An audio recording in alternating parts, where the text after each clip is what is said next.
Hey, it's Gabbie Hanna. I just did an interview with the Zach Sang Show, and we talked about way too much personal stuff, and I'm probably going to get myself in trouble for this one, so keep watching. Let's do this. Zach Sang Show. You can just toss the whole box. Okay. Just in I'm case so you happy I caught cry. that, because if I didn't, it would have been really embarrassing. All right, you want me to toss it back? Do Yeah. you cry a lot during these? Yeah, I just keep a box of tissues in case I get teary-eyed. Imagine. It's okay to be emotional. Yeah, it is. It's manly, isn't it? I think so. Show your emotions. My emotions? Anyone. Oh, you're in general, yeah. Yeah. I believe so too. I think I do it a little too much. Are you a crier? Yeah, and it's so weird. I actually said this on the internet recently where if I'm crying in my car, I'll get real embarrassed and I'll try not to because I don't want people to see in and strangers to see me crying. But then I'll upload a vlog of me crying to the internet for millions of strangers to see. It makes no sense. But are they different tears? Are they tears? By the way, hello, beautiful humans. We are very This is blessed. so appropriate to start an interview with me about how are the tears? Gabbie Hanna's hanging out, and yeah, we're talking tears.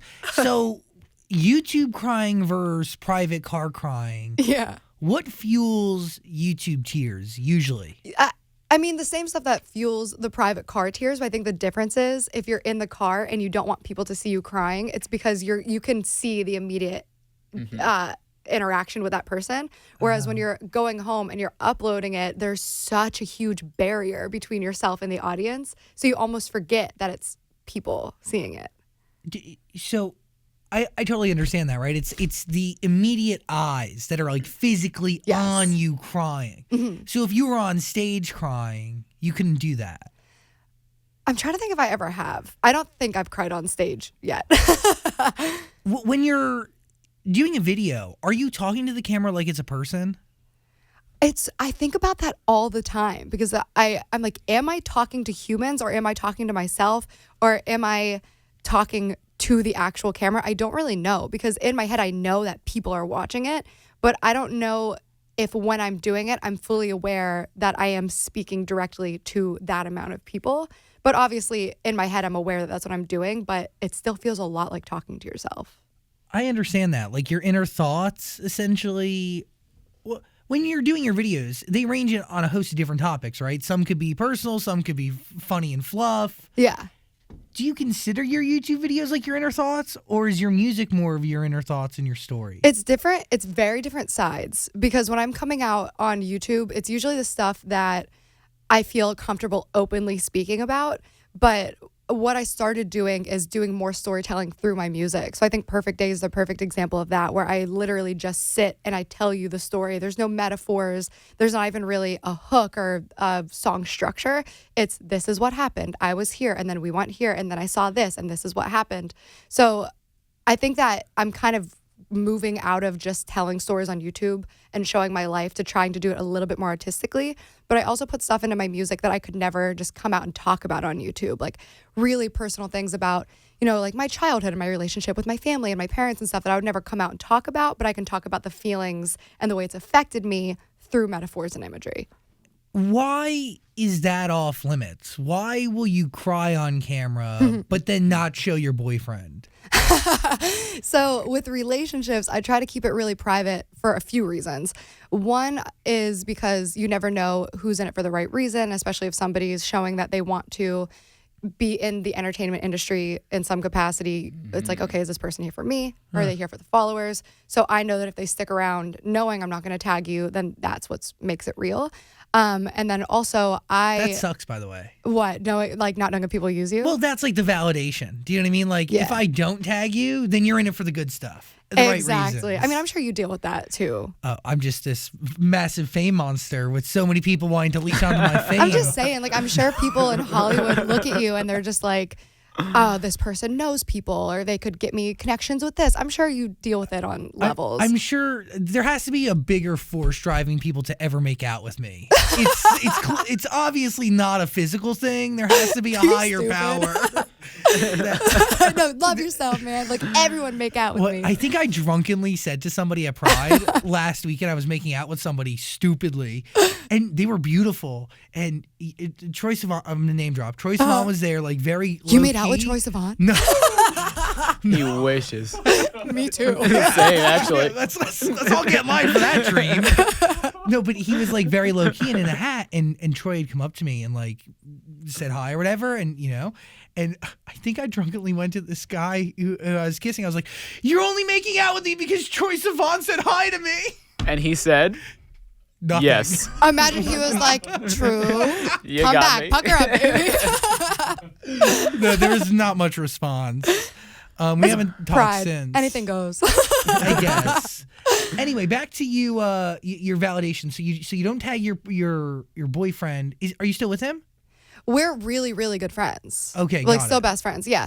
But I do think that if it was more public and then we went through the breakup and the drama publicly, I think that maybe we wouldn't be friends. So that's the other big reason is I'm such an emotional being. And when I'm going through something super personal, I don't want people asking me about it. So if I'm somebody who's showing my boyfriend all the time and, posting pictures and stuff, and then all of a sudden the pictures stop, the videos stop, now it's the like fans asking, where is he? Did you guys break up? And if I'm actually going through a breakup, the last thing I want to deal with is comments asking me about it. You know what I mean? I need to heal on my own time.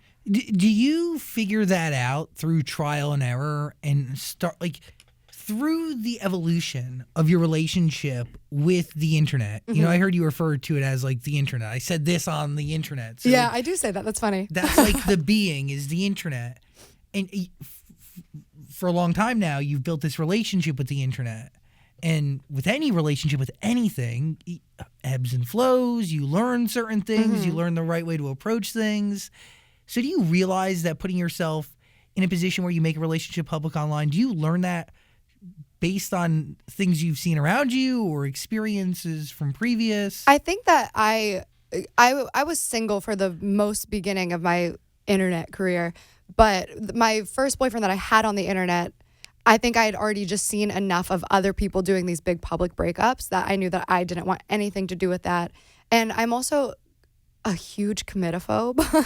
So the idea of putting something out on the internet and then solidifying it as this is my boyfriend, in my head, I don't know if I've ever really had a relationship where I'm like, this is it. We're going to be together for so long. And maybe if I meet somebody that I feel that way about, I'll feel more inclined to post them sooner. But so far, nobody's been that person. So I'm happy we never posted it. Well, I totally get it. Are you a committophobe? Do you want to commit to somebody though? It's so weird because I've just now recently realized that I am a committophobe because to me, I've always thought I've wanted a relationship.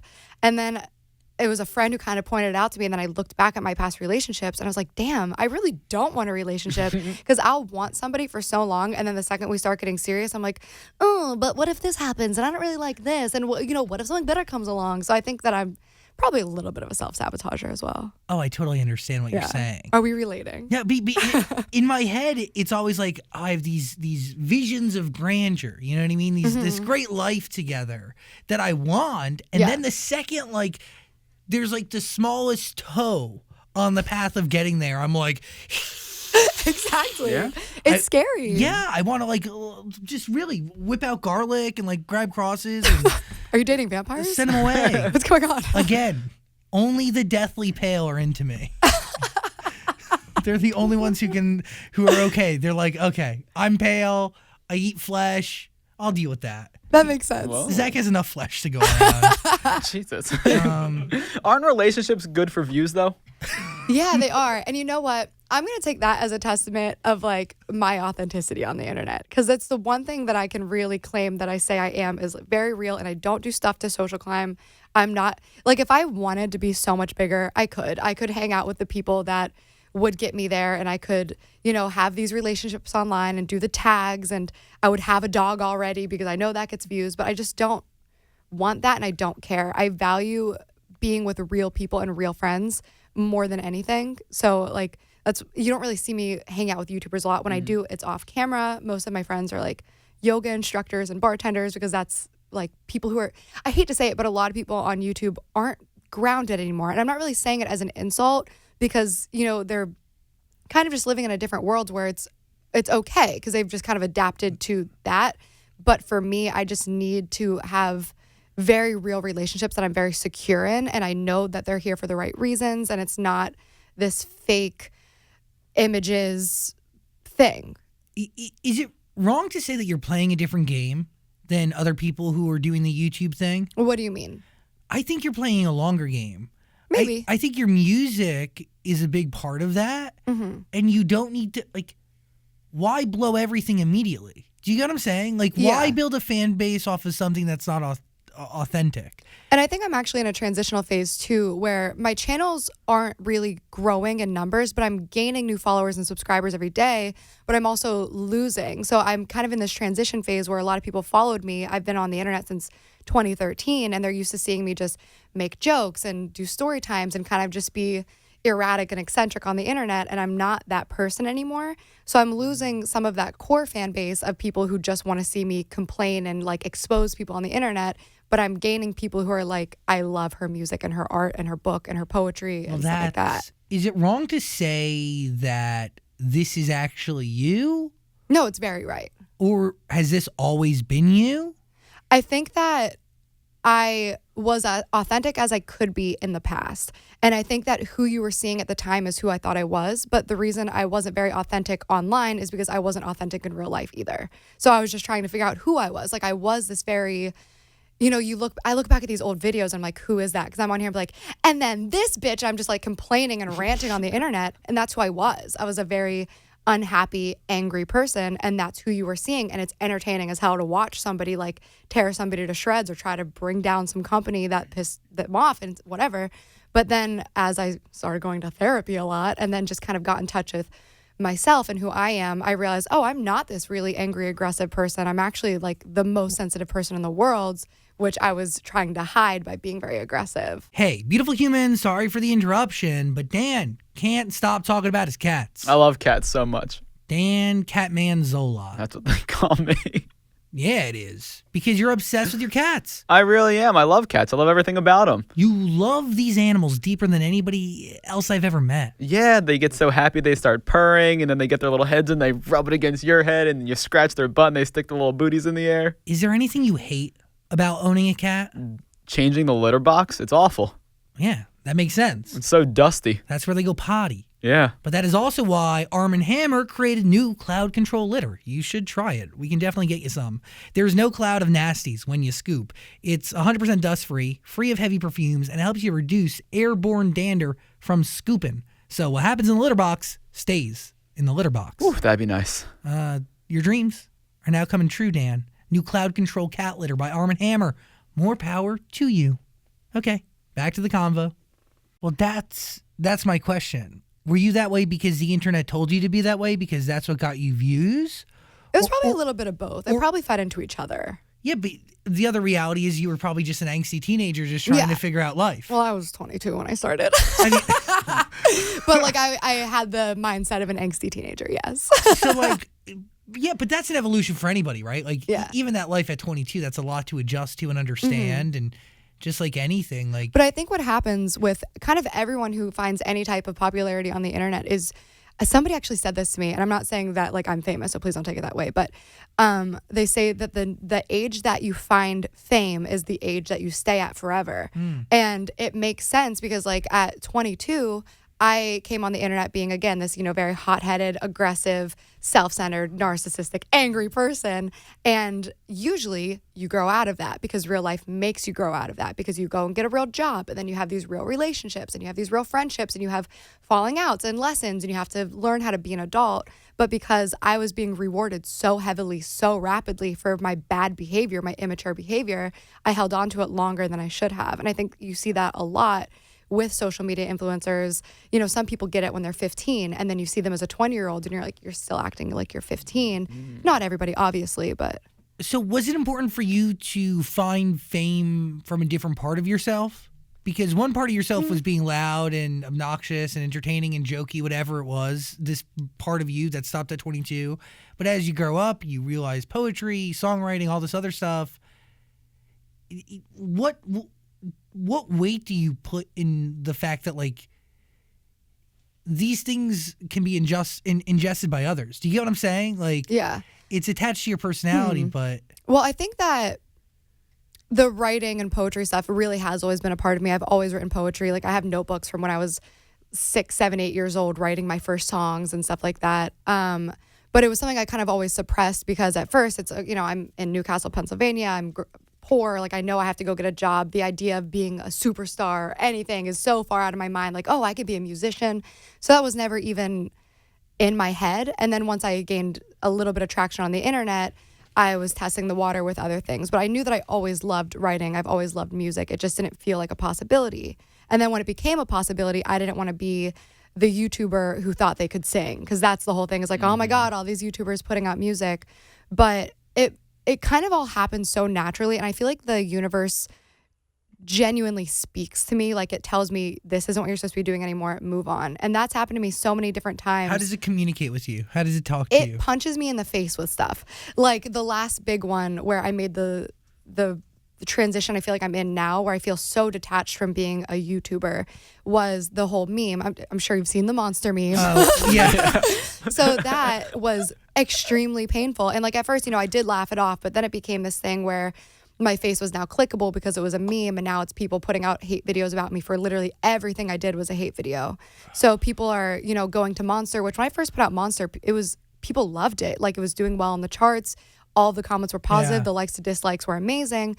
But then it became a meme, and now it's like the dislikes to likes are slammed. People are saying that I shouldn't be in music and all this stuff. But it made me just, it was so painful to get online because everything was hate. The positivity was so buried, and like Monster was such a personal song to me about my struggles with like my mother's mental illness and my mental illness and like growing up and stuff like that. So it was such a personal song. So to just watch people tear it apart, and it disrespect hurt. And then, I open up my feed and it's the top 10 videos. Gabbie Hanna must be stopped. Nobody likes Gabbie Hanna. Everybody hates Gabbie Hanna. Gabbie Hanna's a scammer. Gabbie Hanna's a bully. And I'm like, I literally can't open my phone. And at the time I was doing really well on YouTube. So all my time, my energy was like, my views are great right now. I'm making money, so I need to keep doing that. And I wasn't working on my music. So then it was like, okay, well, I can't do social media right now because it's too hard. So I'm going to write about it. And then I wrote Medicate, which was a huge transition in my career and in my voice and in my style. And now that just made me, it was literally the universe saying, like, you don't belong here anymore. This is not for you. Move on. You're supposed to do something different and more impactful to people, and now that's what I'm doing. So you take the energy and all of the doo-doo that is thrown at you courtesy of the internet, and you focus it into a mirror. Yeah, exactly.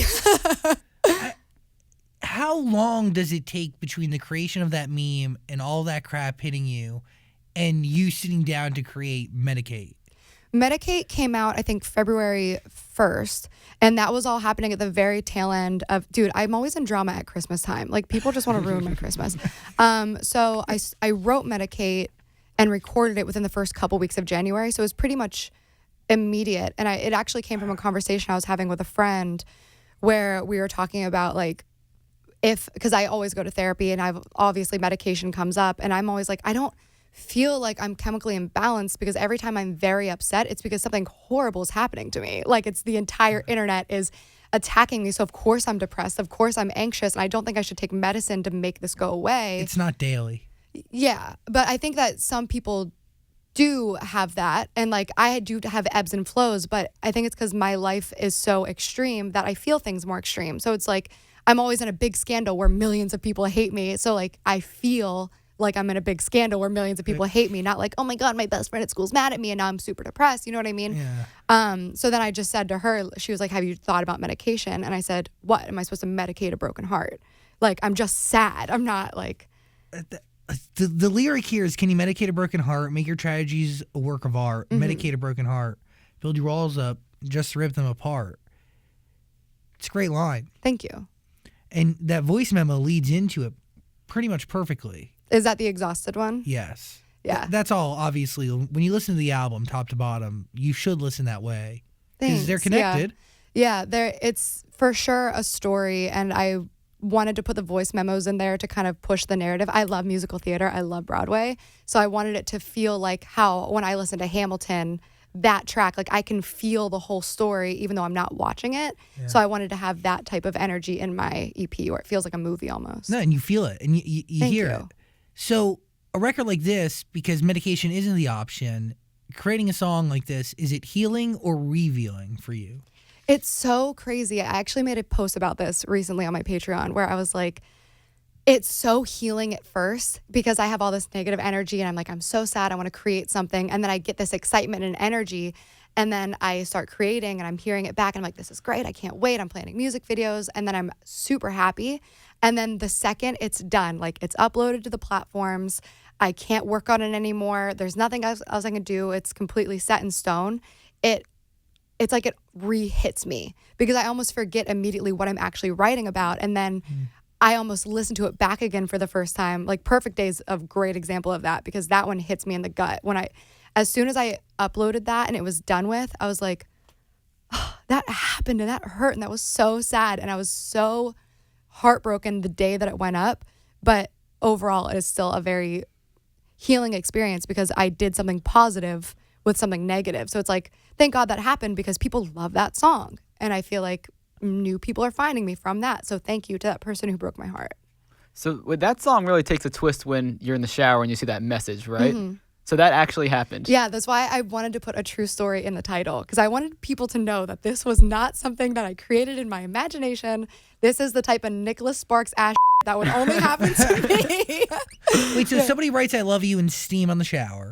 It was on the mirror of the bathroom. So you know how when you write something in steam and then it disappears when the steam's gone and then it fogs up again and it reappears Yes. because that's what happened. So basically there had been a girl there the day before, 2 days before. She wrote it in the steam. And then when we spent our day together, we took a shower and it reappeared.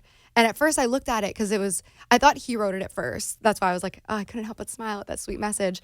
And I looked at it and I was like, that's not his handwriting. That's very feminine. That's a female's handwriting. And then I looked closer and I was like, did I write that? Like sometime when I was drunk or something? And I was like, that's not my handwriting. And then it just hit me like, wow, somebody else was in this bathroom. Was this a guy who you had been with that you wouldn't show his face? Yes, one of them. For his own safety, thank God he didn't show his face. Yeah, that's another thing too, that why I don't like to show them, because then I feel like I can't really talk about my experiences openly. Like I did a pathological liar video that blew up bigger than I thought it was going to, but I completely exposed this one kid that I was dating before, and I feel like I couldn't have done that legally or morally if people knew who he was. Can you explain that to me? You exposed him as a pathological liar? Mm-hmm. What was he lying about? Everything, dude. It was crazy. Like, How'd you meet him? Where were you Tinder. at? I'm done with Tinder, people.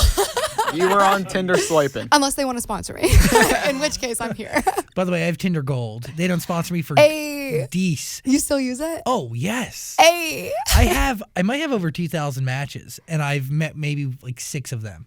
What, in person? Yeah. And how many years? I've been on for a long time. And you've only met 6 people? Yeah, probably. Maybe 6 to 10. Why? You just don't like pulling the trigger? Yeah, I get really nervous. Do they ever ask you and you say no? Oh, yeah, they ask all the time. And then Oh. usually when it gets there, I say nothing. What? Oh my God, you're me. Well, because I get nervous for exactly what you're probably about to describe. This situation is what I'm trying to avoid.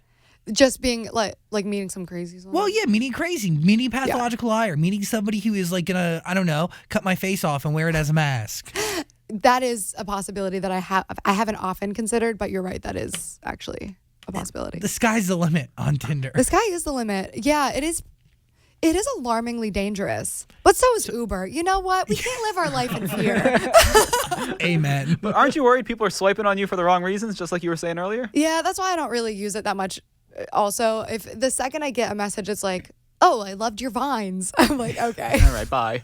We can't do that. But I also tried Raya, and that doesn't really do it for me. I don't know. It's just hard for me to. I'm so lazy and also pretty introverted. So the idea of getting ready to go meet a stranger that I may or may not have a good time with just a feels lot like of- so much work. I'm Sounds so with you. awful. That's what I'm saying. So, okay, you meet this liar on Tinder. How many dates in do you realize that he's a liar? Oh, we dated for like 6 months or something. Oh my God, what kind of judgment of character are you? You know What the heck? I always try to tell myself I have a good judge of character, but I clearly don't. But I also 6 think months? I think that these people find me in really like desperate times. But the Broken thing boys, about- broken girls, mother. That is very true. I think what happens too is, well, first of all, the thing with pathological liars is they're pretty good at making you feel crazy. So like it starts with little small things that don't seem like a big deal, and then they explain away why they lied to you about, and you're like, oh, okay, whatever, that makes sense. But then as it builds and builds, you're just like, oh, you're out of your mind. Like he lied about what he did.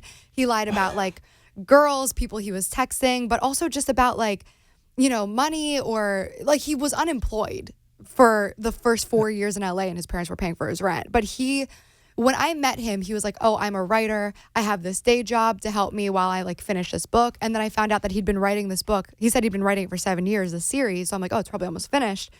And it turns out he had written like a chapter and a half in 7 years.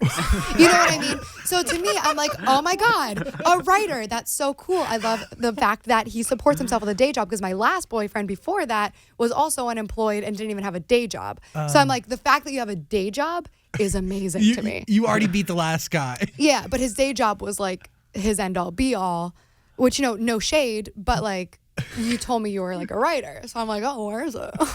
I'm a writer, you're a writer. Did you end up reading his chapter? Yeah, and you know what? It wasn't bad. It was actually pretty like, ooh, what happens next? But he'll never finish it because that's just the type of person he is. Who knows? Maybe he's the type of person who probably still stalks me and is listening to this like right now. And he's like, you know what? She said I'm not going to finish it, so I'm going to show her. Hey, if this is what it takes, then this is what it takes. Yeah. And hopefully it becomes the next freaking Hamlet, Shakespeare, Macbeth. It could be. Who knows? And I'll be happy to give him that inspiration because he gave me plenty of material. So when we break down this album, Two-Way Mirror, how many people is it about? It's the Butterflies was actually written about 2 different boys. Great record, by the way. My favorite. Thank you so much. I love that one. It's just so unique and fun. And the producers, I love my production team. They're so good. They really took it to the next level. I actually have a video where it shows their whole process and my whole process. And it's so fun to watch them work. Is it the same? Because really, you wrote the album almost your entire self. It was you I wrote and pretty one, much by myself. But one person. The production team is called Liar, and the producer also writes, and then there's another writer there. So a lot of times I'll come in with my song completely done and I'll say, make a dope beat to this.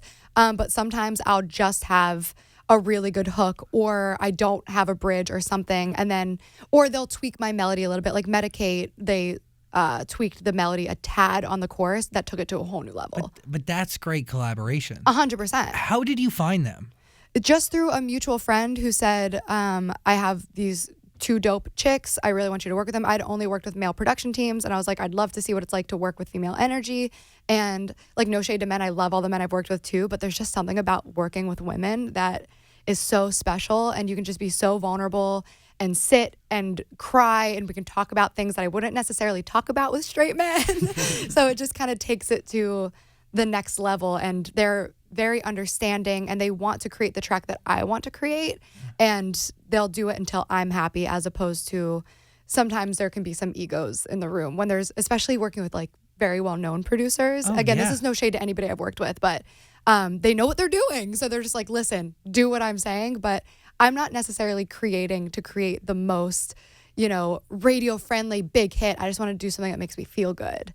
Is that do you feel pressure in that, right? Because, correct me if I'm wrong, like, do you have a label? Do you do this all yourself? It's myself, yeah. I mean, that's amazing. Thank you. It's stressful but cool. but that's exactly it, right? So Yeah. when you're not necessarily like going into a studio to create a radio hit, it might delay the money process, the hit process, maybe maybe a label, whatever it may be. Mm-hmm. So do you feel pressure going in, knowing that like this song that you create, it's more for you as opposed to the Billboard chart? I mean, the charts are cool, and it means a lot when I get on them. So I do love the charts. But usually when I'm putting out a song, I can kind of, actually I'm low-key psychic, and I always guess the exact number it's going to hit on the charts, but I'm psychic in my whole life. So I always kind of know how it's going to perform before I put it out. And I have a general vibe of like Like I knew people were going to love Perfect Day. Like the people who heard it were going to love it, but I knew that song wasn't going to do crazy numbers, if that makes sense. It's a very niche song. But Butterflies, I knew that would hit a little bit heavier. So there's some pressure just because obviously when you're paying for everything yourself, it's scary. But I also know that like my people go so hard for me that even if it doesn't supersede them, that they'll be there to support and give me that feedback. And at the end of the day, I'm really proud of my art. So if I show it to somebody and they with it and they're just like, do you swear on here? Yeah, you're fine. Cool. Yeah, if I show it to somebody or like a manager or a record label and they with it, great. I'm so happy and we're going to do stuff together. And if they don't like what I'm doing, then we weren't meant to work together. That's it. But at the end of the day, you're doing it for you. Yeah. Because you know it's something you need to do. Yeah. And obviously I want to be successful in it too. Yeah. Because I'd like to do it as my sole career, but I can't. Here's what, I actually just said this in the gym this morning. I have so many songs written that are bops, like just classic pop songs. They're very radio friendly. They would smash in the summer. So I just can't put them out. Why? They just don't speak to me. Like they're literally. So sell them. I think that's kind of the next venture. What are you gonna do? I'd like to like sell songs to artists that it would make sense for them to sing that type of song. Giddy up. Yeah. That's a huge Do a little business. bit of both. Yeah. That's Are they happy the right songs? way. Like, do you not see yourself singing happy songs? Like they're pretty happy, like upbeat, and they're really catchy. But I like to write lyrically, so this rhymes, but like I'm trying to think of a really corny line that I don't even want to say it because I want to sell it someday. But there's just like sort of predictable lines that I know if people heard them, they'd really love it, but it doesn't feel authentic to me. So I just want to make sure that my stuff's authentic to myself. But that's why you have to ask yourself the question, why am I making music? Am I making music to become more famous, to have big songs at radio? Hopefully both. Or am Like I me making and them. or am I making songs that feel like me, that tell my story? Yeah. And sometimes they'll cross, you That's know? what we're hoping for. Because I know that I can't just put stuff out to make radio hits. It has to be authentic. But the goal is write stuff that's authentic to me that is also a radio hit. I think like Billie Eilish is doing amazing things. But that's it. It does happen. Exactly. And there's a lot of artists like Ariana. I would even say Taylor Swift right now. Even that Katy Perry song, Never Really Over. Yeah. I think that people are craving that type of personal relationship with their artists again. Mm-hmm. And I think that we're moving into that. And I loved Ariana's new stuff because it just showed this whole breakdown of who she was, because I feel like she's always been sort of guarded as like, I'm this pop star and this is my image, and it was good. Like she's obviously an incredibly talented singer, but then the second she started getting vulnerable, I was like, oh, I really dig this. You know what I mean? Yeah, and you got to understand who she was. Yeah, and that was such a beautiful thing. And then like with Taylor too, 1989 is such an incredible album, but then even though her Reputation album didn't do as well, I was like really vibing with it because I loved that she was just like, I'm gonna spill my tea, I'm gonna talk my shit, this is And it. she did. Exactly. Proudly. Yeah. Gave 0 Fs. 0. Butterflies. You said it was about 2 people. Mm-hmm. Gave it our best shot, but we just missed the mark. Sad to say our love is gone. I could spend all day just picking you apart, but instead I'll write a song.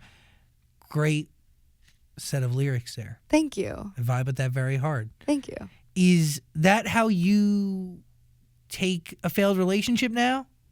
Yeah. And my ex actually said something to me once that I forgot I said to him. But before we met, because we actually met through a mutual friend on Facebook comments, which is such a strange way to meet somebody. It's a long story. But we started talking on Facebook, and then we ended up texting for like 3 months before we ever met. And I guess I made a joke to him one time where I said, I need some new content. Can we date and you can break my heart real quick so that I would have content? And then he brought it up recently where he was like, that's haunted me since that day. And it came true. I mean, like, it is kind of the right way to take those hardships. Yeah, Share make them. your tragedies a work of art. Beautiful. Just quote yourself. Yeah. Thought so. Always. True narcissist. I'm a YouTuber. What do you want? I have a question. Who's Devin and who's Tristan? Oh, Tristan is a YouTuber who I did a collab with once, and he reacted to my Butterflies music video, but he couldn't get through it because he had just found out this girl was cheating on him with a guy named Devin. So in his reaction video, he kept stopping and being like, oh yeah, Devin. So it became like a meme within that little subset. Okay, because I saw a ton of the comments under that music video is all saying, Devin. Kristen, F you, Devin. I was like, is this who the song's written about? But I guess not. No. That was, he said that the first time he heard Butterflies, because I send him my track sometimes because he's a vocal coach, and I say, like, do you think I could recut this, blah, blah, blah, blah. So he said in it, the first time I listened to the song was with this girl. And he was like, he was trying to pretend like he was reacting to it for the first time. And within the first 45 seconds, he was just like, I've heard this song 20 times. I can't pretend like I've never heard this. I just crushed the reaction video. Yeah. Okay, that makes sense then. It has nothing to do with them. But no, the song's about, I started dating both guys, two guys at the same time. And like very casually, like they were both new and Whoa. like talking and dating. That's a confident move though. To date two guys at I've once? never felt like more of a player.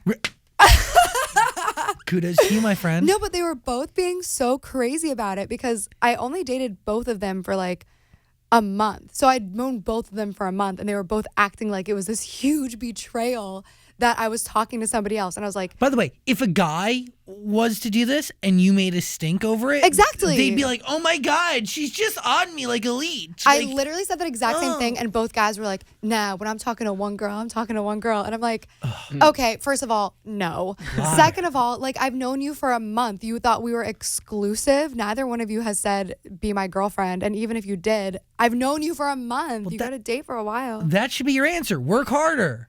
Work harder. Well, I still dated one of them for like a while, and now we're still best friends. Actually, I'm best friends with like both of them. Wow. They hate each other. Watching them interact is so funny, though. I invited them both to, well, it's actually a way longer story than that, but they both came to my birthday party, and that was not supposed to happen. And it was when everything was very fresh. And it was, they called each other by the wrong name on purpose. It was so fun to watch. What do they do? Are they in the YouTube community, these people? One of them's a pro baseball player, and one of What? them... Look this one up. Casual. Whoa. And one Wow. of them is a musician. Okay, so not a pro baseball player. Yeah, and he's not like really super well known, but So he- clearly less successful than the professional baseball player. I mean, I'm not gonna say that. I'll say it. Don't worry. Okay, cool. What does this person actually play baseball? Yeah, I'm Googling things. I can't find anything. You keep it very secret, don't you? Wow. that's how I roll. Do they play for a team in the area? I'll never tell. Who won the battle, the baseball player or the musician? The musician. Wow. You obviously went for character over money. It was. Baseball players can have character.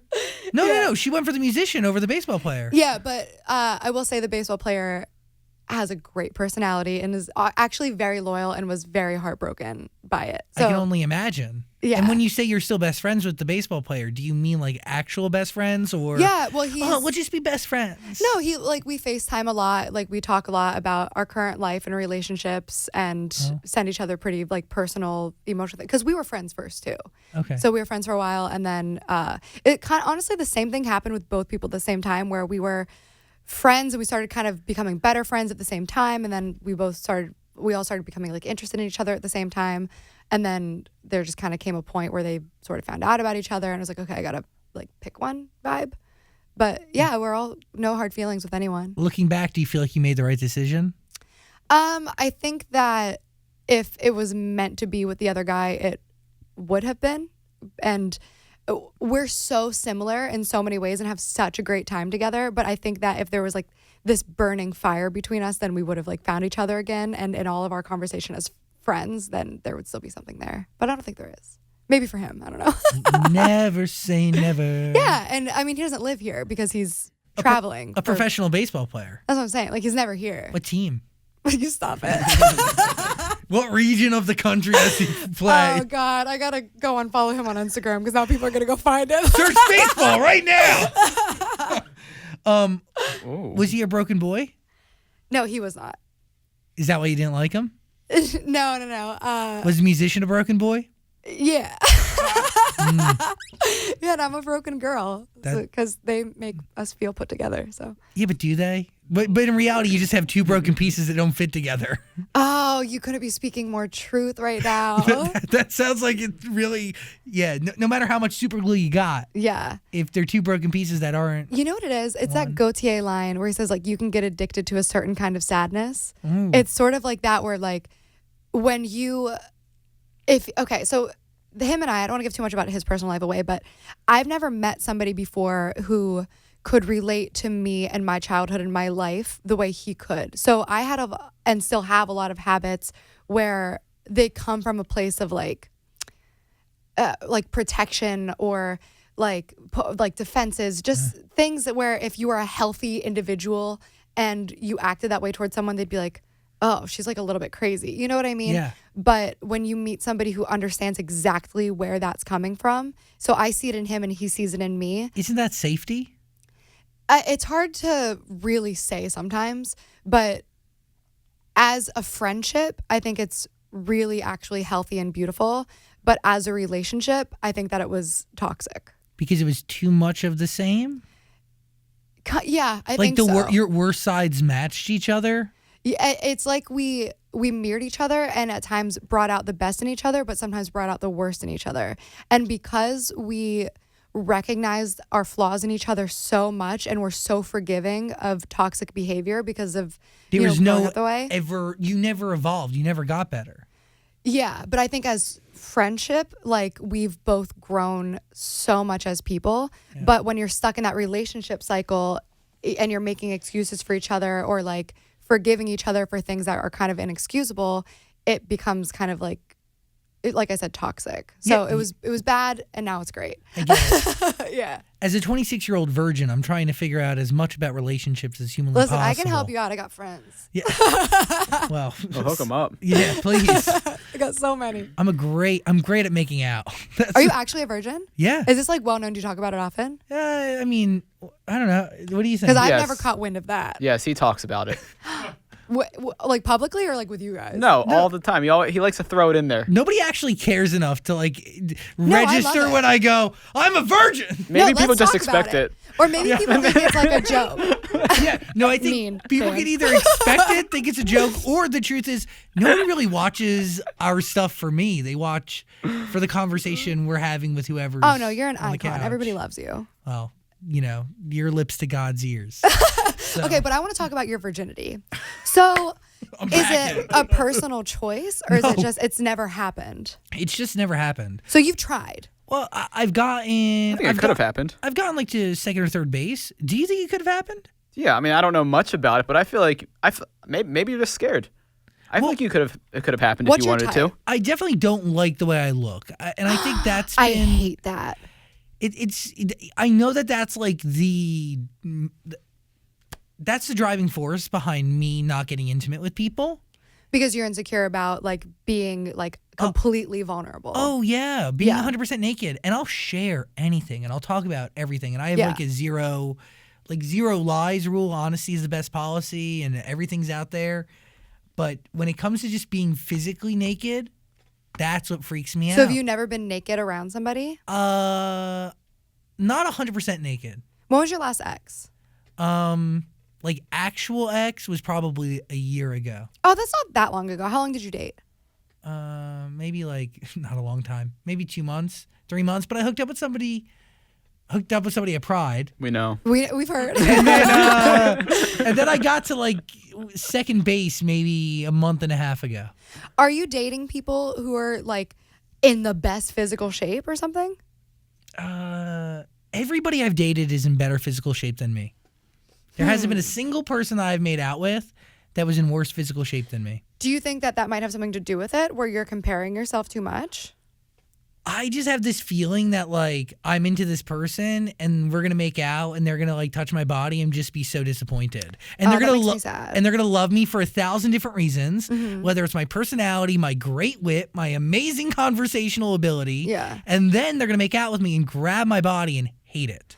Oh, I just Truth. And that's what there's really nothing ultimately I could cripples me. say. I feel like to get that out of your brain, like that's something you have to do on your own. Oh mama, I gotta but work out. it's just so no, that's not what I'm on at all. I mean, I think that people don't care nearly as much as you think they do. I know. And then the people who do, are people that you don't want anywhere near your body in the first place. You're right. But I totally understand where you're coming from because I hated my body for so long. And like if a guy ever tried to touch my rolls, I'd be like, and now somebody touches my rolls, I'm like, you like that? Like it's for sure like a mental shift.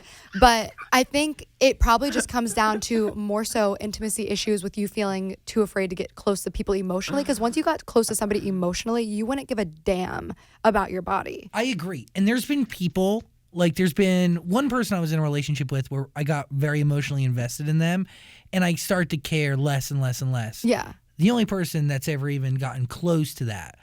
But my question to you is the mental shift that happens when between you not embracing your roles and embracing your roles, what happens? Is it the right person? Is it just understanding that this is who you are? And can you say, ooh, yeah, those are my roles and love yourself? I can now. It took a long time. I hated my body for so long. And then I went on this whole fitness journey. I posted a series about it, but I just finally had this mental shift where I was looking at my body and food as something that was supposed to look good. And I was looking at food as things that I had to restrict myself from to be skinny. And then as I started actually working out and feeling strong and confident about myself, like right now, I'm not in the best physical shape of my life. Like I have my body fat percentage is up probably 5, 6 to 10% from where it was a couple months ago. Like my rolls right now are exploding out of my jeans. These are very tight jeans, so you can't tell as much. You look hot. But like, thank you. But like a few months ago, I was like low key ripped. But I don't hate my body any more now than I did then, because to me now I'm just sort of like, why am I beating myself up when my body was given to me to do with? And I'm still doing with my body. And then I look at like these statues of what Greek goddesses used to look like and what Greek gods used to look like, and they always have this lower belly fat and they always have some, you know, weight on them. So then it sounds so cliche, but it's all these European and Western beauty ideals that you really have driven into your head that just aren't real. And at some point, the world decided that skinny and ripped was beautiful. But when did that happen? Exactly. And do we really feel like that's beautiful? Does everybody? I don't like. That's the thing. It's like I don't know. I have this feeling that everybody has this general idea of what beauty is, and if you don't fall into that category, or if you're not as attractive as the other person at the bar, that like, it's just not going to add up. Do you get what I'm saying? Like, it's just not going to happen. Hey, beautiful human, real quick. Sorry to interrupt. If you're considering going back to school, you got to ask yourself the following questions. Do you need the flexibility to take classes on your schedule? Do you have college credits that you need transferred?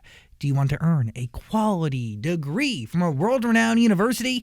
If you answered yes to any of those questions, Arizona State University is the perfect school for you. ASU offers over 150 highly ranked degree programs, 100% online. You're going to earn the same degree as you would on a campus from wherever you are on your schedule. Plus, ASU Online accepts most transfer credits. If you want more information, text Zach to 35517. That is Zach to 35517. We'll put it right here. Learn for yourself why the Wall Street Journal ranks ASU 5th in the nation for producing the best qualified graduates, and why 87% of ASU grads are recruited within 90 days of graduation. Learn to grow, learn to succeed, and learn to thrive at Arizona State University. To learn more about ASU Online degree programs, text Zach to 35517. That is ZACH to 35517. Back to our conversation. I actually had a friend who really helped shaped my mental image with everything, because she recently has been like exploring her sexuality and like bisexuality, and she would point out women who'd be like, oh, that woman is so beautiful, look at her body. And I was always like, because of the Western standards that I had in my head, I was like, oh, that's so weird that she would think she was beautiful. Like I would never look at her and say, oh, that's a beautiful woman. And then the more I just spent time with her, this was years ago, but the more I spent time with her and she's pointing out people who aren't conventionally beautiful, she'd be like, oh my God, look at her lips. And I'd be like, she does have sexy lips. And then it made me realize that I had such a structured thing of what it was. Yeah. And she just opened my eyes so much to that. And I realized the more I started to love myself and accept myself and my flaws, which, you know, again, years of therapy, I started looking at other people who I wouldn't originally say is a beautiful person. Now I'm like, oh, that's a beautiful, gorgeous human being. And now I feel more like energy and what that person is about, you know? Yeah, I understand that. You you look at beauty differently. Yeah. So why can't you do that with yourself? I look at beauty that way when it comes to other people. I find beauty in every different type of person there is. I don't see anything beyond the person sitting in front of me. What would make you happy? I mean, Good question. an amazing question. Physically make me happy? Both. Because I think that they're very hand in hand. Because I think that when you're looking at your life, you have to have, I'm sure you've heard it before, like a pie, and each slice has to be equal because you have to live this very balanced life for happiness. So if you're putting so much of your pie on your physical image and your body, and now that pie is a big chunk of unhappiness, you're not going to be having a fun time. So like, it takes everything away from all so the if you're other good putting stuff. too much focus on that and it's taking too much, then you're not going to be happy. So like, literally make a pie chart and be like, okay, my work is this much, my relationships are this much, my body and image and materialism or whatever it is this much and this much and this much, and figure it out. And if your body and whatever is making you that unhappy, be like, okay, am I going to accept myself who I am, like this way? That's it. And recognize that you have a body that's like, I would never look at you and think anything. Like I saw you standing outside and nothing would have ever crossed my mind to be like, oh, not a good body, if that helps at all. But Means you a know, lot. if there is something that makes you unhappy, like, doesn't make you unhappy enough that you're gonna change something. And that's, I feel like I gotta want to change it. And there's a want in me to wanting to get physically fit. What is it that, But do I want what's it- holding you back from that? Myself, But what? Like deep down, Oh. what is there? I don't like putting in work at the gym. Like I feel that. don't like going to the gym. I have a bad relationship with the gym going back to when I was in middle school. Terrible relationship with any sort of like push up, weight oriented Yeah. exercise. That's really it. And it's all But how can you make the change if you don't get over that? You're 100% right. So I either got to make the change and Yeah. accept the gym or accept my body the way it is. But also, there's more options than going to a gym and doing stuff you hate. Yeah, I like gotta- you can find something that you love. Like there's rock climbing, there's biking, there's going on long walks, there's hikes, there's swimming, there's like group rowing. fitness. Row. I'm gonna row. I've been thinking about getting a row machine. I'm gonna Do row you in my like house. doing it on a machine? Yes. Maybe you can just make that part of your day. That's what really helped me too, is I started making it a part of my day where I woke up, no matter what my rest of my day schedule was, I had to go to the gym. And for me, I made it a YouTube commitment, so I kind of had to do it. But what if you woke up every day at 8 a.m. or whatever it was and said, I'm going to watch my favorite show for 30 minutes. I'm going to put it on Netflix and I'm going to row for the whole episode. All day.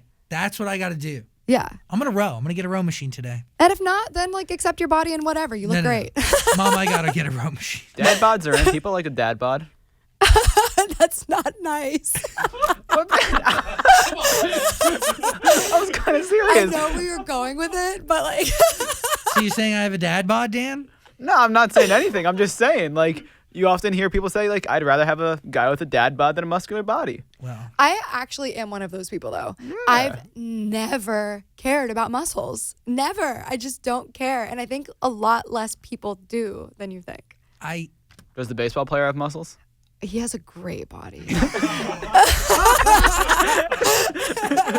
And the smoothest skin in the world. And the musician? Yeah, he's a really great body too. Okay. But the thing is, most of my exes in the past have not. Yeah. But my last two guys just happen to be really sexy. why did you choose to get on Vine? You were working a part of a pyramid scheme? Yeah, you've done your research. A little bit. I call it a pyramid scheme. They have some type of legal loophole that made it not that. What but was it it? was. Was it Verve energy drink? No, it was called Smarter Circle. Oh my God, I'm gonna get sued.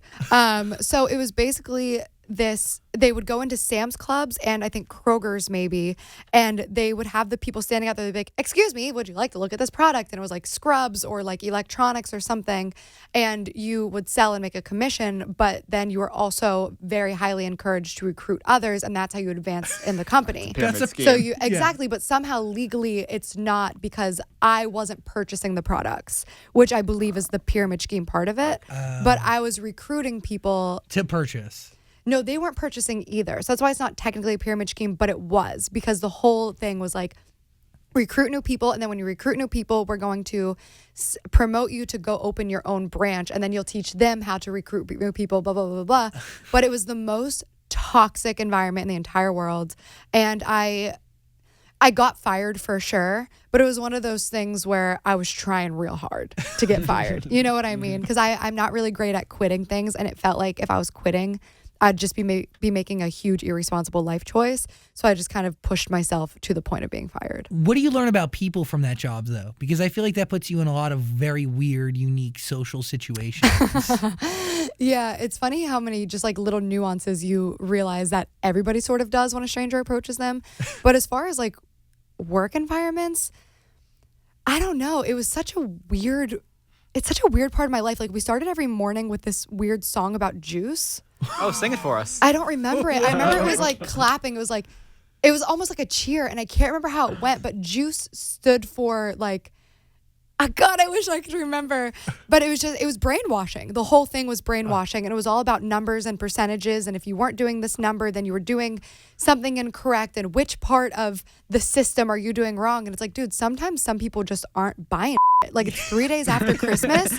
People aren't They don't want buying your scrubs. shit. Exactly. And like and they talk about this 20% rule where it's like you should be having a 20% turn, like the law of averages, blah, blah, blah, blah. And I'm like, okay, so, and this is actually how I got fired because I went on a tangent where there's like, well, according to the law of averages, your people are doing this wrong. So you need to figure out what they're doing wrong. And I was like, I'm not going to scold my employees for not selling on January 30th the way they were selling on December 22nd.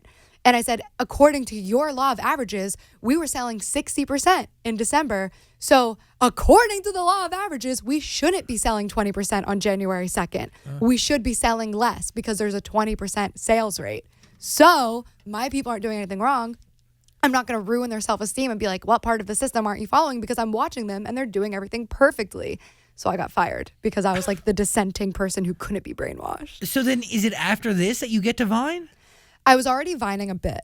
Okay. I think I had maybe 25,000 to 100,000. I think I had 100,000 followers when I got fired. Were people were you at Sam's Club? Yeah. So towards the end, people were coming up to me in Sam's Club. I still have the pictures of like the very first person whoever approached me and was like, can I have a picture? I follow him on Instagram.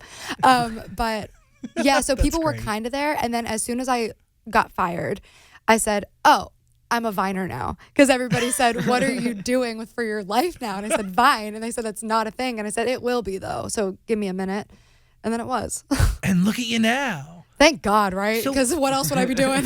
Why did you initially go to Vine? Was it just because you heard of a new platform? Did you have a want to perform in any way? I hated Vine so much. I had the app for a couple days and I deleted it because I was like, this is the dumbest And then I'm so obsessed with Bo Burnham as a creator. Yeah. And I saw he was posting Vine. So I was like, I like Vine too now. So then I got on, and I also had just graduated college. I had moved home and didn't have a lot going on. I don't really have friends in my hometown because we just are very different people. And I had been gone for so long and coming home, whatever. So I've always been an attention whore, and I've always enjoyed, being the funny girl.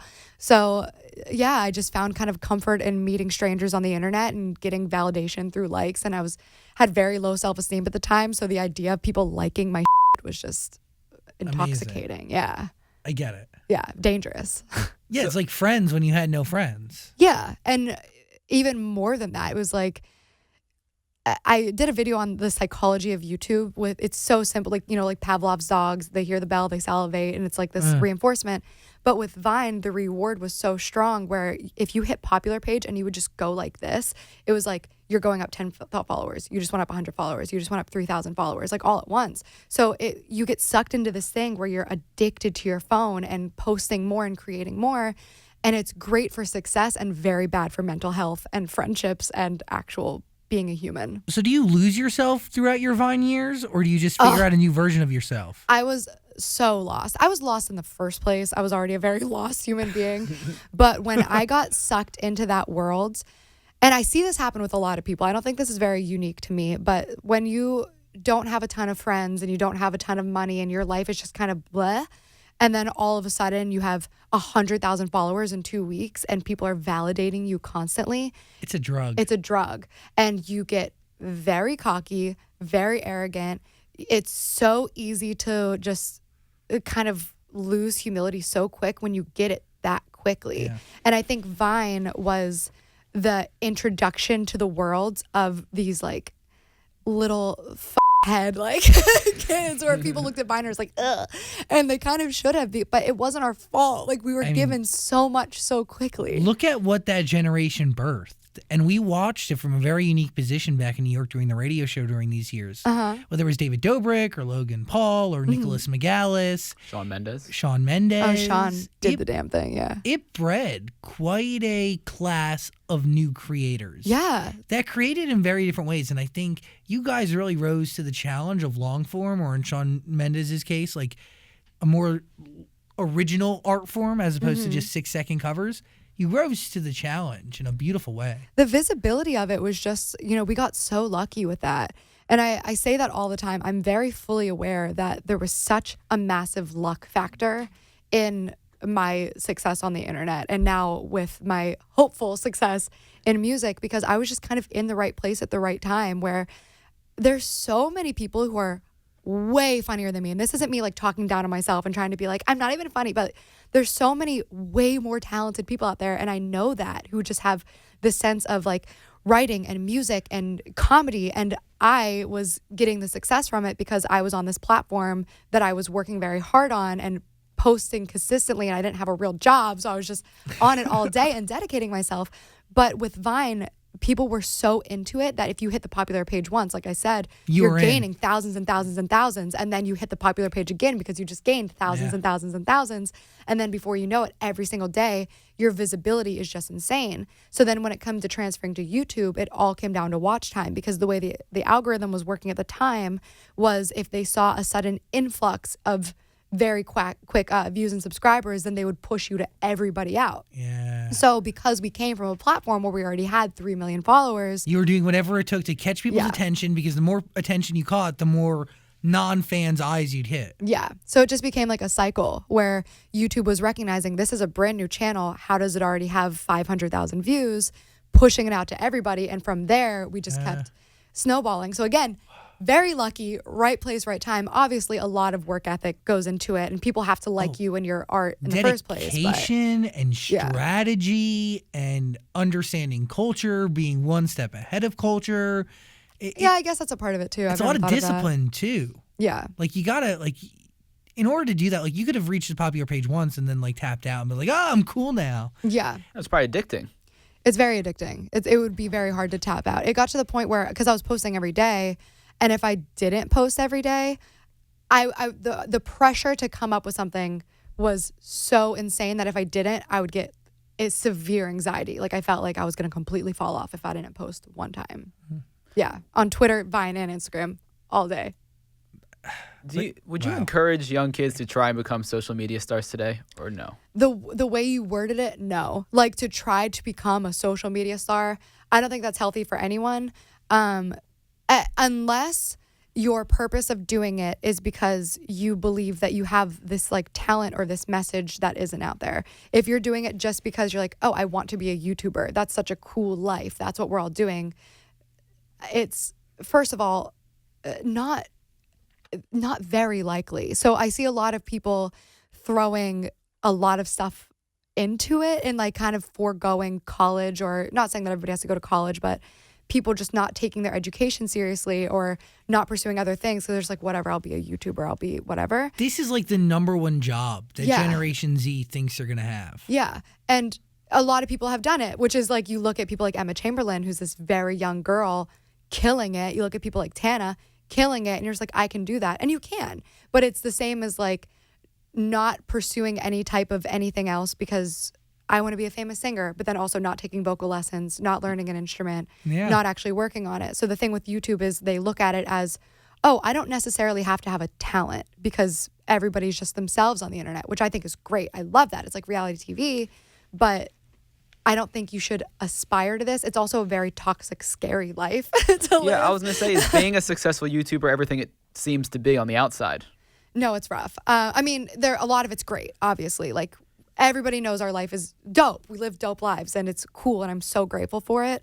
But the pressure of it is a lot, and almost every single person on the internet I know talks about how they suffer severe mental illness, depression, anxiety as a result of the internet. And I have a whole song about it that I really like kind of dig into it and talk about it. But it's like, people glamorize depression and stuff where it's like, I have a line where it's like, people love that I hate myself.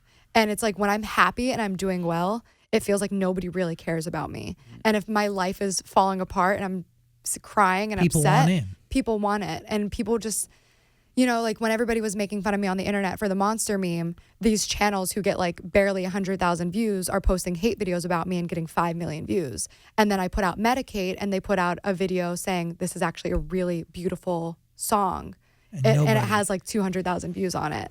So the internet is so negative and toxic. And unless you really want to jump down that wormhole of, I'm going to get involved in the drama, I'm going to start the controversies. And I've heard so many big YouTubers be like, oh yeah, it's fine. Like I'm just going to start this, scandal because I have a tour coming out or I have a product coming out. And if you can emotionally handle that, good for you. I'm too sensitive. I can't do it. Yeah, but by the way, society is attracted to bad news. It's why Yes. local news leads with bad stories Yes. and saves the happy stuff for the very, very end. I don't know how I feel about YouTubers manufacturing drama like that. Yeah. What's so funny is when I first started my YouTube channel, no other Viners were on YouTube once, or at the time. And then somebody suggested to me, they're like, why don't you start like a drama channel, a gossip channel, kind of like the TMZ of YouTube where you'll report on all the drama. And I was like, because I don't want to tear down my fellow creators. I don't want to start drama with people. I want to have relationships and cultivate friendships with these people. I'm not going to air out their dirty laundry. That's like the mean girl coming in school and be like, did you hear this happen? Mm-hmm. And the thing with drama channels is I do understand the need for them, the desire for them, because it is your business. It's tabloids. Yeah. And it kind of feeds into like celebrity, and celebrity feeds into that. And it's the same, these tabloids talking about celebrities. It's kind of the same with like drama channels talking about YouTubers. But I don't even know where I was going with this. Oh, the need for it. Yeah. But the thing is, people are starting to cross the line where they don't understand the difference between having an opinion and bullying. Yeah. So they can like just completely tear somebody apart and be like, well, I can have my opinion. And it's like, take yourself out of the situation where you're just a YouTube channel making fun of another YouTube channel. And now imagine you're in high school and you're going around spreading somebody's business, starting rumors. You heard something from this person, so now you're going to tell it to this person, talking about your friends to friends. It's bullying. 100%. Yeah. But I don't like it when the person who, in this case, in the scenario you just laid out, is being seen as the victim of bullying, and they're really the ones who started it all. Do you know what I'm saying? Like, a lot of people manufacture this drama. Oh, I see what you're saying. Because it's going to bring them attention. They start things just to become a conversation. Yeah. Like, and I'm not referring to any sort of YouTube, anything in specific. I just know that people sit there and they come up with the most ridiculous things. Yeah. And then they execute I on mean, it. like Jake Paul and Logan Paul. Like, they're... Like, come on. That was manufactured, obviously. Mm-hmm. But also, there was some truth behind it. But clearly, they're brothers. They're talking about it and communicating about it. So there are examples like that. But then there are also examples where, like, somebody puts out a product and now like every channel is talking about how horrible the product is, or like reviewing someone's music and everybody's talking about how bad the music is. And it's like, you are entitled to your opinion. I'm not trying to take that away from you, but also acknowledge the fact that your opinion can be hateful. Yeah. And I actually got a lot of hate for saying that one time where I said opinions can be hate. So then like this was at the time where everybody was hating on me and everybody was just like, oh my God, Gabbie Hanna thinks that opinions are bullying. She doesn't want anybody to have an opinion. I said, no, I never said that. I think everybody's entitled to their opinion. But if your opinion is hateful, like I can literally walk up to you and be like, I think you're fat. Yeah. It's just my opinion. I'm not bullying you. I'm just giving you opinion. I think you're ugly. I think you're fat. I think you're stupid. It is your opinion, but it is hateful. But you're not, by the way. Thank you. You know what? I've been called a lot worse just this morning. So joke's on you. Oh, no. Dan abuses me every day. That's how That's not true at all. Zach abuses me every day. That's how We we abuse each other. kind of. Is there love here? Yeah, deal. But would you leave YouTube and focus on music if you could make enough money? I would never leave YouTube completely because that's where, first of all, I think that everybody's kind of moving to YouTube. Yes. And I love making YouTube content, but I definitely am shifting more so into my YouTube content supporting my music. So it's like, I want to post more videos where I show you the writing process of my music. I want to take you on tour with me. I want to show you that stuff and like my art and stuff like that. But I also do enjoy vlogging with my friends too. So I love both. I just don't want to rely on YouTube to be my income. I want it to be like ancillary content. Have you ever thought about leaving that public lifestyle? Has there been a moment so rough throughout this journey that you really seriously For thought sure. about? I would say that there were 3 different times that I just didn't know if I could do it anymore. Was Monster one of them? Yeah. But it wasn't the fact that people were making fun of my singing, because to me, that part of it was genuinely like, it's Whatever. a meme. It's funny. Like, I am confident in my music and I genuinely take notes. Like, I watch reaction videos all day long. I'm not a professional singer. I'm doing this on my own. So I watch them all day long and I listen to people say what they do and don't like about my music. And that's why this EP, everybody liked it for the most part. And that's 'cause also I was why you taking said notes. Instagram kind of shaped it, right? I read online that you said something about like Instagram that helped you was, write a song. The video for Butterflies was originally supposed to be just a YouTube one-off where people kept saying we want to see your writing process. So I was like, all right, I'm going to write a song in studio, record it, and just kind of have a song to put out. But then the night before I was supposed to go into the session, and you see this kind of all unfold in the video I posted about it. I went into the session with the producers having this concept in mind of what we were doing. But the night before I was up till 6 a.m. writing Butterflies on accident. Like, it was literally placed in my head, like, you're going to write this song tomorrow. And then from there I was like, I'm writing an EP. So it was just supposed to be a one-off, and then it became a project. Holy crap. Yeah. Back to 2 things to unpack here. Obviously Butterflies, but back to you learning how to sing via freaking watching vocal coaches on YouTube. Yeah. So you watch these reaction videos, that's where that's your main source of feedback on your music? Well, my producers too. I definitely, I've been meaning to actually go to a vocal coach because I do take my singing very seriously.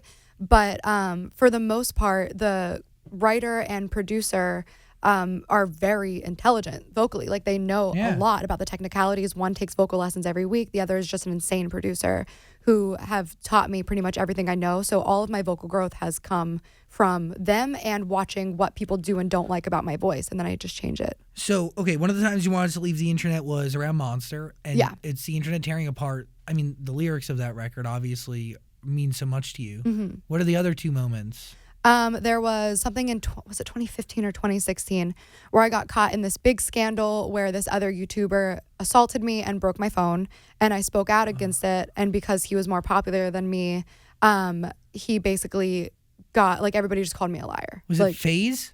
Who was it? No, it was Rice Gum. Oh. Yeah. And what's crazy about that situation is he admitted multiple times to assaulting me and breaking my phone. And he was on these interviews bragging about it.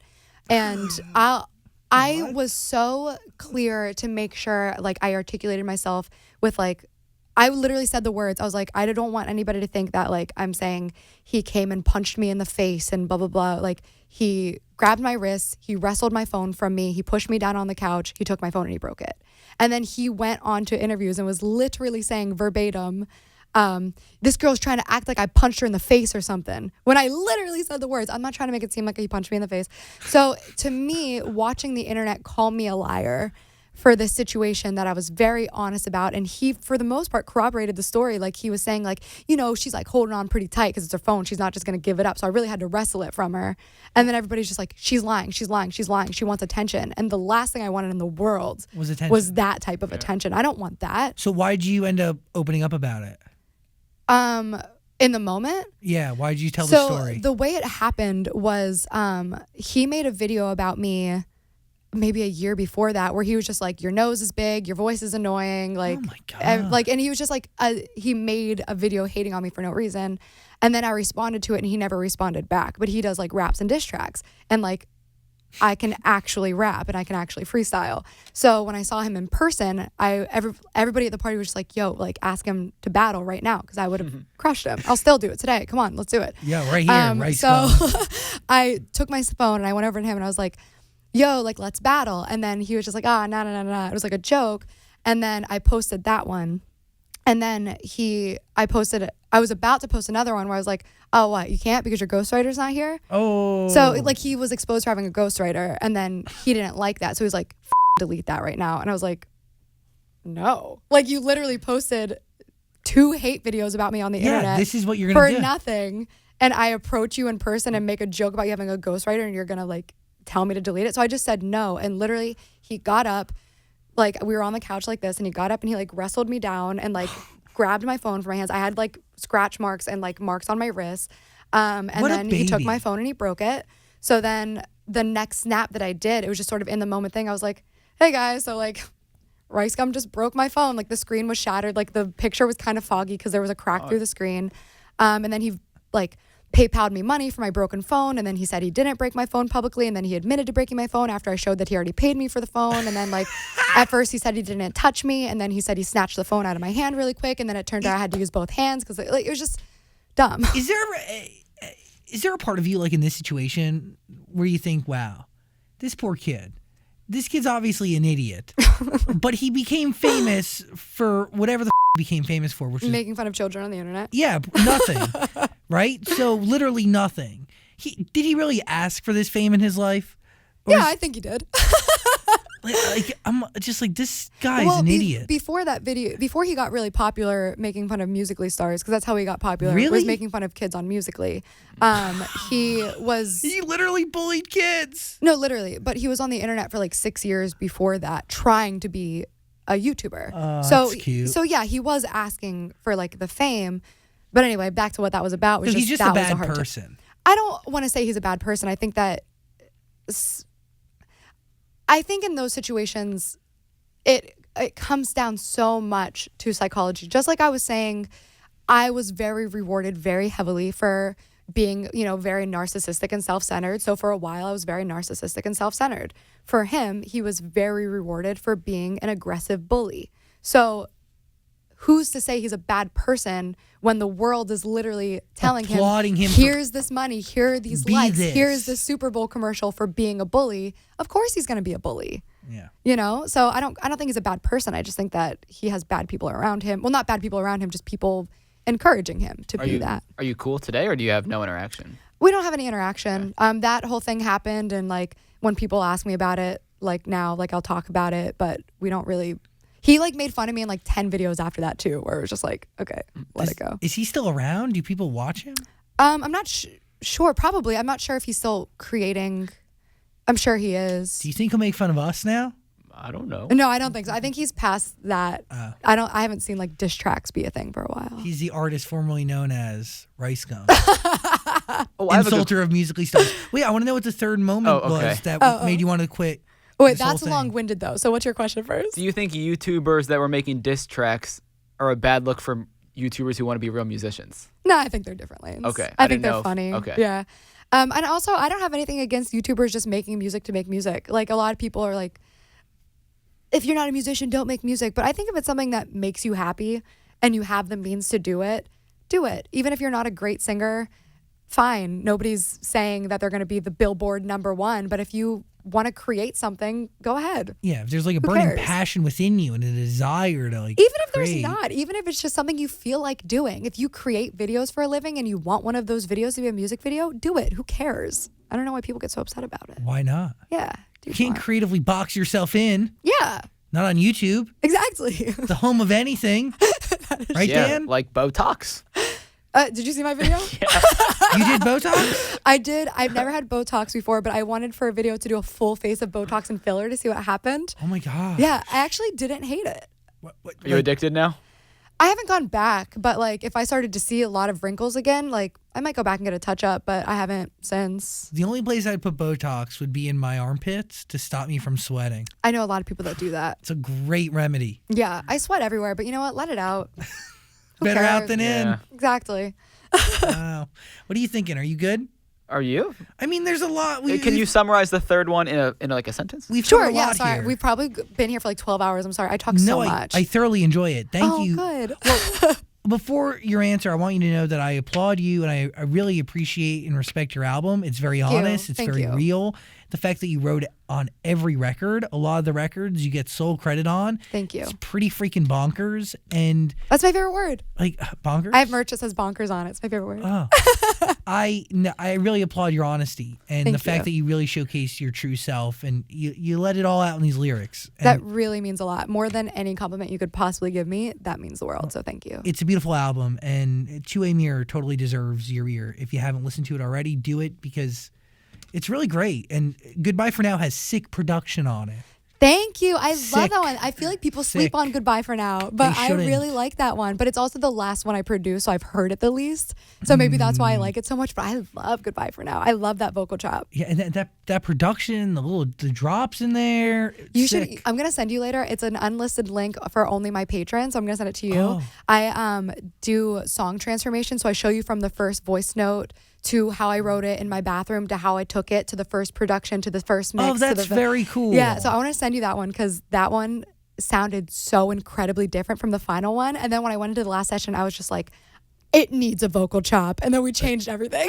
Because it really chops it up. It does something that, well, those notes are just so long that I wanted to give it a little texture, but also I wanted it to sort of represent the idea of like the goodbye, not really like Being happening. forever. Yeah, I get it. I yeah. get it. I felt it. Did you notice the album loops? Whoa. I know that it's all connected. Like No, it the sounds album like it's completely one. loops seamlessly. Yeah.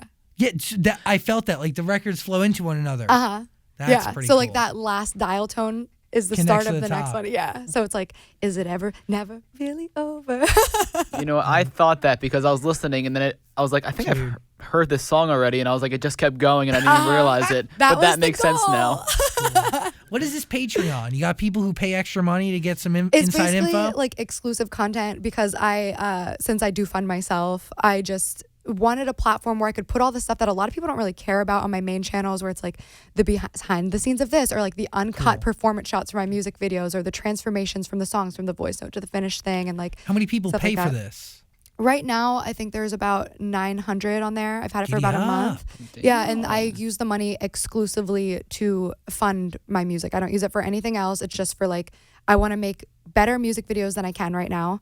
And like, you just can't justify spending $100,000 on a music video No. unless you have some type of backing on it. So that's my form of a label. Is Yeah. like my patrons themselves are like, we want a dope music video, do it. For the people, by the people. Yeah. The way a label should be. It's just so Yes. sick. By the way, do you know Gabbie Hanna owns a but drives a red Toyota Corolla? Getting that was a secret. I wasn't you're- going to reveal it yet, but it's fine. Oh my god! No, we'll delete this because that's a whole video you need, right? Because, We'll Yeah. just beep the whole thing out. okay, Yeah, so I just watch a video. for you guys, I love my Corolla, but it's like falling. I'm a really bad driver. I don't take care of my car. It's falling apart. My business manager is making me get a new car because she's just like, first of all, we need you to spend money because I like to buy music. Like, we need you to spend money, and also need a tax write off, and also like you just need something else. So they're making me buy a nice car. She pulled up in this adorable Toyota Corolla. I've love seen that it in you her call it videos, and adorable. when I saw it, I was like, I can't believe you're still driving that. You definitely have money. I just like don't care about like, I'm not even trying to sound like some type of look at me. I don't care about material shit. Like, Me this too. is my ex-boyfriend's t-shirt. I got these jeans from a shoot that they had to style me, and I got to keep the clothes. These shoes were like a gift from a company. Like, I don't Wow. care. Like, how much money are you sitting on? You must be sitting on a boatload. I don't have an idea. I literally don't know. I don't look. They don't tell you. I That tell must them be not nice. to. The only thing I know is they literally legally have to tell me when they- I'm paying taxes. Yeah. So they have to say, this is what you're paying. We need permission to take this out of your account. So that's all I know. Otherwise, I couldn't tell you how much is in my account, and I don't want to know. Wow. That must be so nice. I like my life better this way than I don't know. Maybe it comes from I grew up poor, so I didn't have it. So I never learned to like nice things. And then once I did have it, I was always anxious about losing it because I never had it. And then I just kind of fell into this life of realizing I don't care about Cartier, and I don't care about having nice cars. It's and such a waste of money. I just don't care. It's such a waste of money. Is- All that stuff. Is there any fear that it does all go away? Yeah, that's why I don't Because- spend it. You sit on it. Yeah, like I buy the things that I need, and like I could buy a wristful of Cartier, or I could produce an album. Yeah. Which one am I gonna do? Produce the album because hopefully that one it fulfills you, but then maybe it pays back. Yeah, and it's something that just I would rather have an experience than a thing, because things go out of style, things get lost, stolen. Like, who cares? Oh, what It's a really life! nice. I'll have you come for the when I have a housewarming party. It would be my greatest honor. You if you don't show up. No, I will. I don't get invited to any parties. Okay, you'll be there then. Yeah, and I'm telling Perfect. you, I don't think any of the YouTube people like me. Why? I have this weird. I sit home and I brew. I you actually know? disagree, because I remember when I first started putting out this more recent music with like Medicate and stuff. I literally had friends text me like, you should see if you should get on the Zach Sang show. Like people like you a lot actually, especially my friend Ricky. He's a stan. Whoa. Yeah. Tell Ricky hello. Okay, well. Wait, Ricky Dillon? He loves you. Has he been here? No, Ricky Dillon's never come by, but I saw him at a Why Don't We concert. I love him. He's such a stan.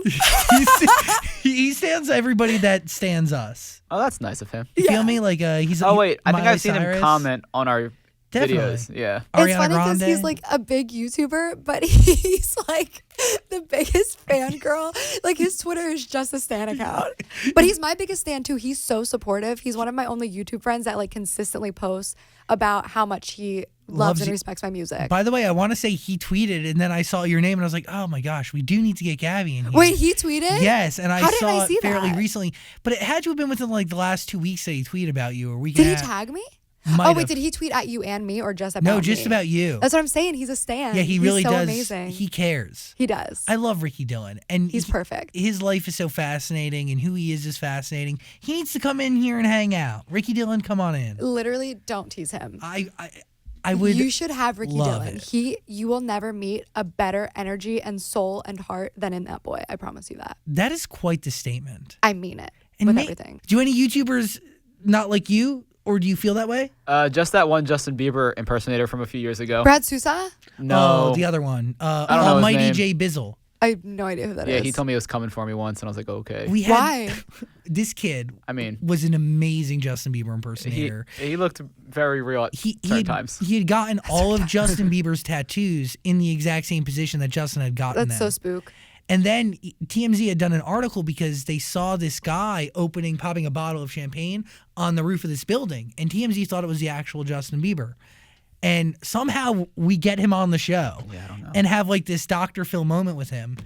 But instead of we obviously revealed who this kid was, which was crazy. And like his dad reached out and he had been milking this rich old woman to pay for his tattoos.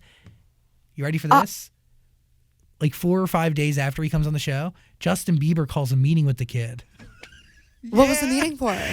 Dude, to connect and make sure that like he wasn't misrepresenting who he was and what he stood for. And it was so Whoa. weird, dude. That is really weird. See, that's interesting because my approach with stalkers is like, don't show them any attention. Not Justin Bieber.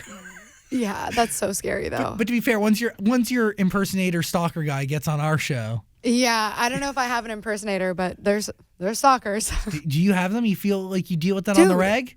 I feel like I can't talk about it too much because like if he's listening. Active investigation. Like actually very in the literal sense stalking me to the point where like I have to have people with me who walk up to him and say, "Go away." Really? Yeah, it's crazy. Like grocery store type things? Like knows my address, like followed me home and found my address. Oh my Like gosh. sends me gifts to there. Oh my God. Waits outside for me for like I've never waited for over an hour to see if one time I waited for an hour and a half to see if he would go away and he didn't. So like he's lurking. Whoa. Yeah, but not dangerous, I don't think. Just like Just weird. Big fan. uncomfy. Yeah.